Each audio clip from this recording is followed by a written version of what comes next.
We are LAX 2049 from Group 102. Going to discuss for our group discussion. Okay, so let me introduce myself first. My name is JAWAHIR and my number is 06984. Okay, hi, my name is FAIZAH and my matrix number is 208543. Hello, my name is ATIKAH and my matrix number is 207540. Hi, my name is HAZIRAH NADIA BINTI HALIM. My matric number is 207085. Hi, my name is SITI binti IDRIS. My matric number 205117. Hi, my name is NUR'ALIAH AQILAH binti FAWZI. My matric number is 208271. Hi, my name is RIZZQIN binti RIZZUAN. My matric number is 208138. Thank you. Hi everyone, my name is AZRINNATASHA. My matric number 208167. Okay, so thank you for the introduction. Okay, so now we're going to start with our discussion. So anyone who want to start first? May I start first? So basically my article is on about the problems with our local education. This article written by, I got it from Free Malaysia Today. It's about the problems with our local education system, the education system in our country.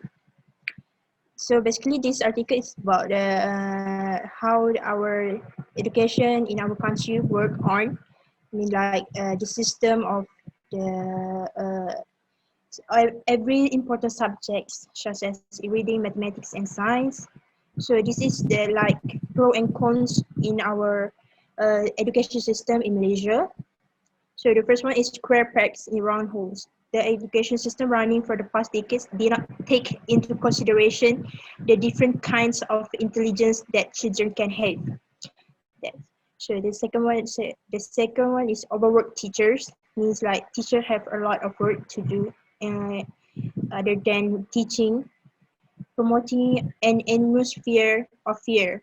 Such an environment not only disrupts a child's love of learning, but may also squash any curiosity they may have, thus molding adults who live and think within a box. This will affect the mental health for the students in our country because of this atmosphere of fear. So the next one is change for the better. Okay. Just in this article, change for the better is looking at the past must only be a means of understanding more clearly what and who they are, also that they can wisely build the future. So from Brazilian educator. And from the Dr. Malik, who stepped down with her resignation, he talked about the education portfolio is considered by many as one of the most important within the cabinet. The decision made here can either make or break the future of Malaysia. So in conclusion of this article is about our education system need to be fixed because we only know about academic only. We only focus on academic. So the students really stress on academic performance other than extracurricular. The spirit of the children more focused on academic, like technique or practicals, like practical studies low, and this will be effect of their future because in future they need to have a balance between extracurricular and academics. So that's all I think for my article. I would like to continue. Okay, so this is my article So this article title is Achieving Maximum E-Learning Potential. So during COVID-19 pandemic, technologies play huge important role in supporting teachings and learning continuity during the MCO, is it? Okay, so we know during this MCO, there's a huge changing in the way we learn. So in Malaysia, all the institution such as school or university is closed during MCO, making e-learning more accessible. So in 2017, Maxis launched its flagship community program eClass, an after-school digital learning initiative for year 6 and Form 5 students in rural community that provide e-learning enrichment in a fun and vibrant way and give access to quality education content in line with the Malaysian school syllabus. So the initiative currently focuses on science, mathematics and English. Okay, so to provide a glimpse into the future by showcasing the potentials of 5G in education, so Maxis deployed the use of VR for science learning in the e-class program. Okay, the curriculum was brought to life by letting students virtually explore the different parts of the human body or animal cells guided by a teacher remotely.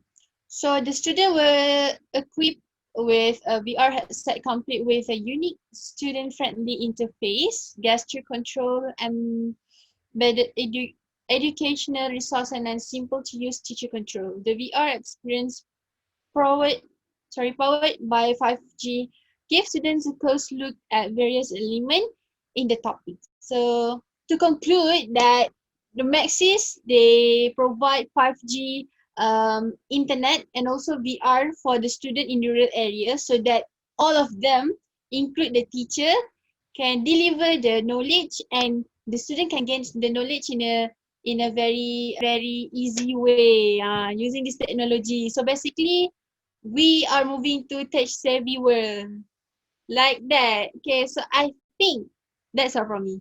Thank you. May I go next? I'm going to share about this article. It is from Malay Mail. It is for this article is talk about the public examinations will be postponed until February, March 2021. This is written by Shahrin Aizat nor Shahrizam. Okay, in this article, the Minister of Education announced that the Sijil Pelajaran Malaysia (SPM), Sijil Vocational Malaysia (SVM), and Sijil Tinggi Agama Malaysia (STAM) examinations will be postponed until February 22 next year, with the rise of COVID-19 cases. And the Ministry of Education also decided that the Sijil Tinggi Pelajaran Malaysia (STPM) will be held on March 8 next year, and further details will be revealed later.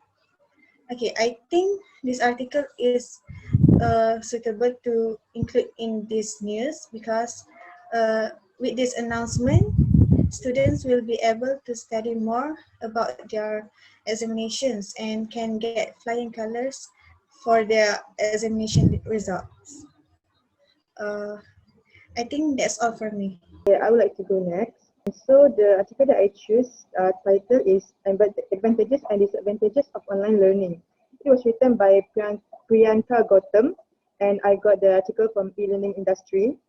Okay, so first, yes, since we are having the new normal, so we had to learn by using the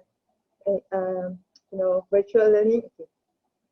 Okay, so the first advantages of online learning is the efficiency. So teachers can deliver it the way that teachers can deliver the lesson to the students by using the videos or PDF, podcast, and it's much easier than they have too much talk in the class. And the second is the accessibility of time and place. So students can attend the class whenever they go out, or even they're not at home, they can still attend the class by using their phone because the apps can be downloaded by their phone too, aside from using our laptop. Okay, next it is the affordability. We can reduce our cost by not taking the their transportation, and we can save our meal from buying the meal from the cafe, and most importantly, we can save our college fee. Okay, next is improve student attendance. So online class can be taken from home or location of choice. There are fewer chances of students missing out on lessons. So next is suits of a variety of learning styles. So aside from the advantages, there are also disadvantages of online learning. First is the inability to focus on screen, especially for those who do the e-learning by using their phone. If the notifications pop out of their phone, so they will get distracted easily. Okay, next is the technology issues. She had to climb the tree. She had to climb the tree to get the to have the data connection. So that is the biggest issue, I think. Okay, next is the sense of isolation.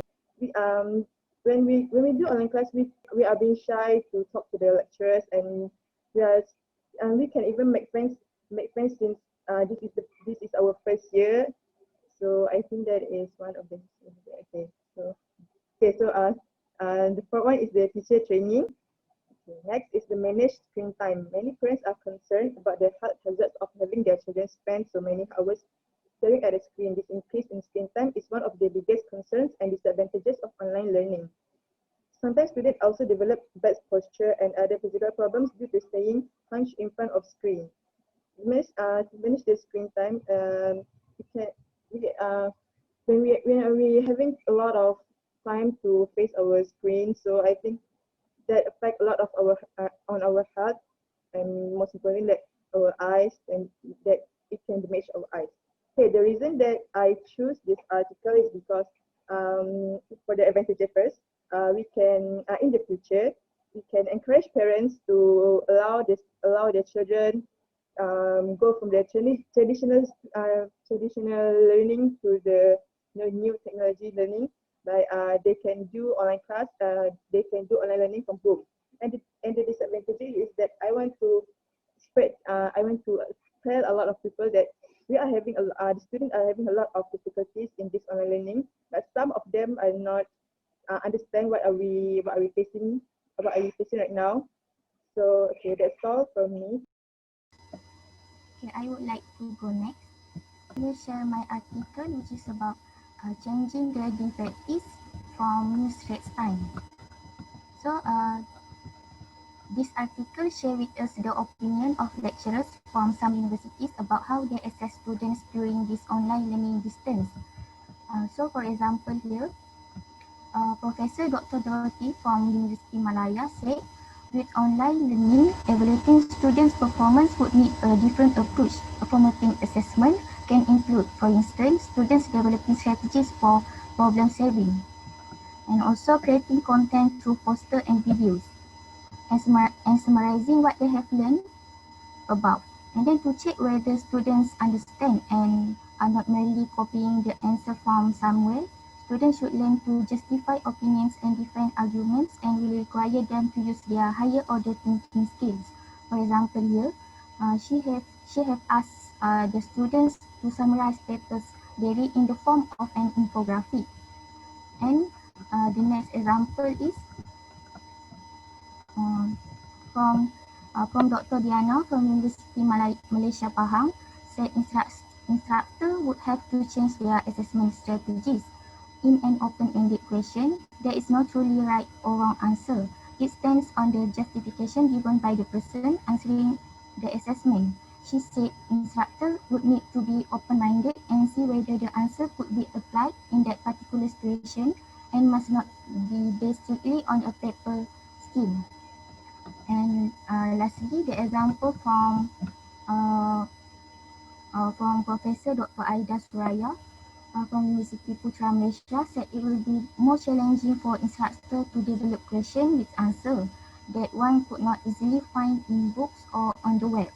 So these types of question require a high level of thinking, such as making analysis, evaluation, or to respond to the question. So creating may mean getting students to propose a strategy or model of plan, where they may need to do a lot of searching, reading, and reflecting to come up with their answer. So as a conclusion, Online tests at home is not easy, and even though students can get creative and have their own way around to cheat. So as exciting as that may sound to us, we know that our lecturer will ensure that the question will be worthy and enough to challenge our cognitive skills. So that's all from me. Okay, may I go next? Okay, Yes. so the title of my article is about Malaysia is failing young dropouts with its education system. Okay, this article is from the Star. COVID-19 pandemic will also hit education. More children will drop out of school, especially underprivileged children.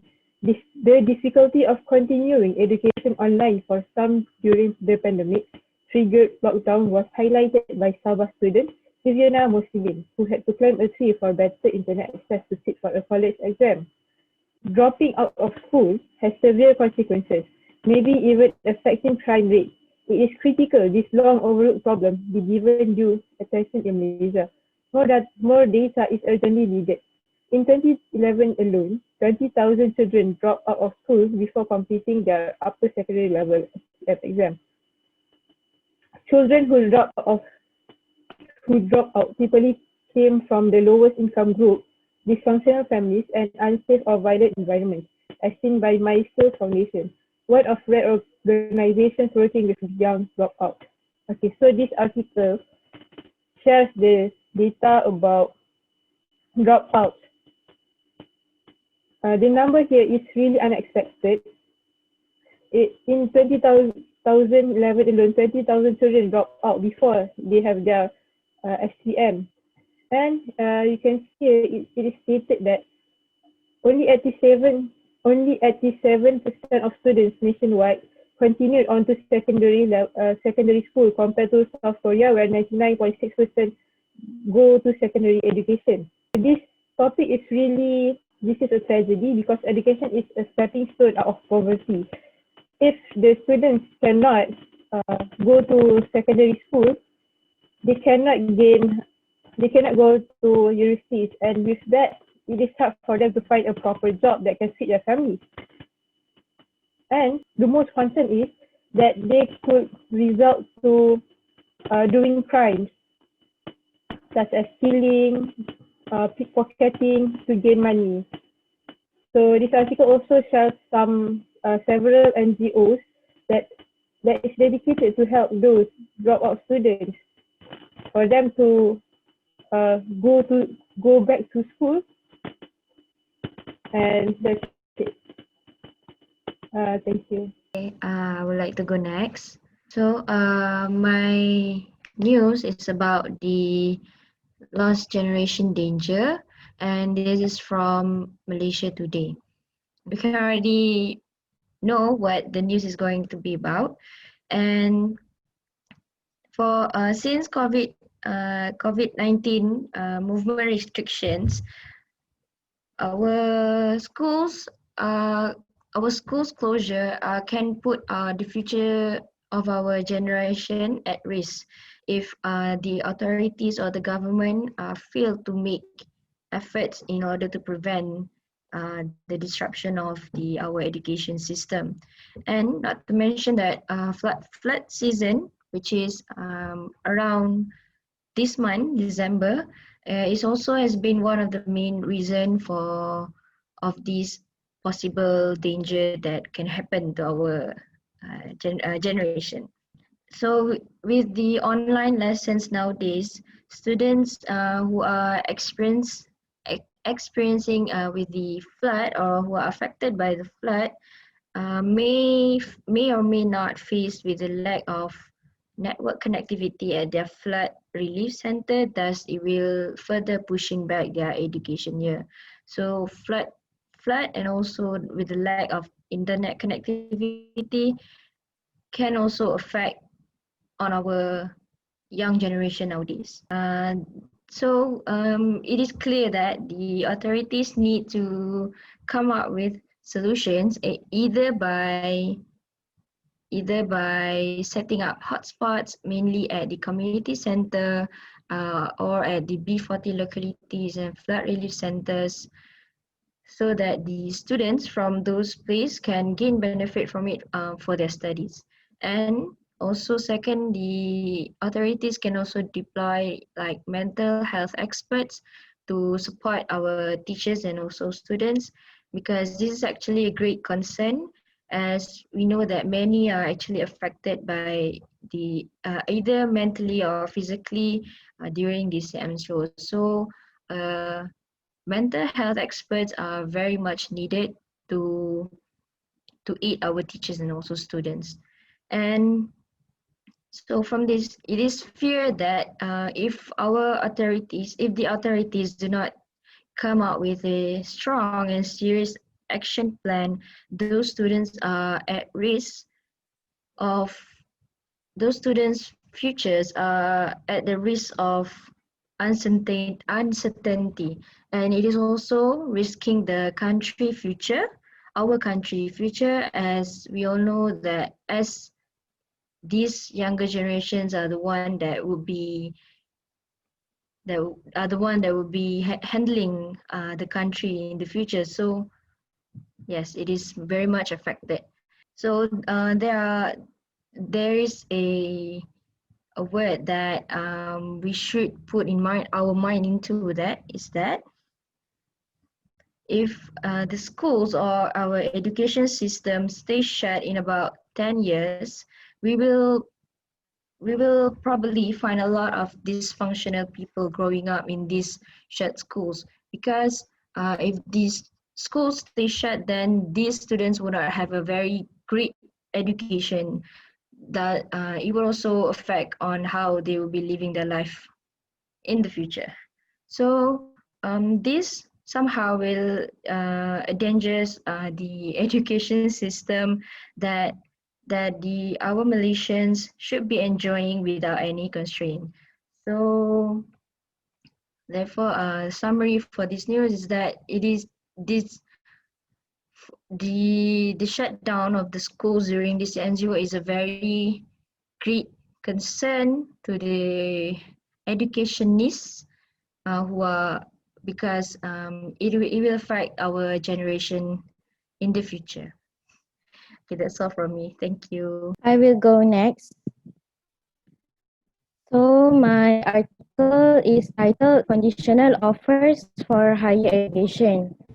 This article is about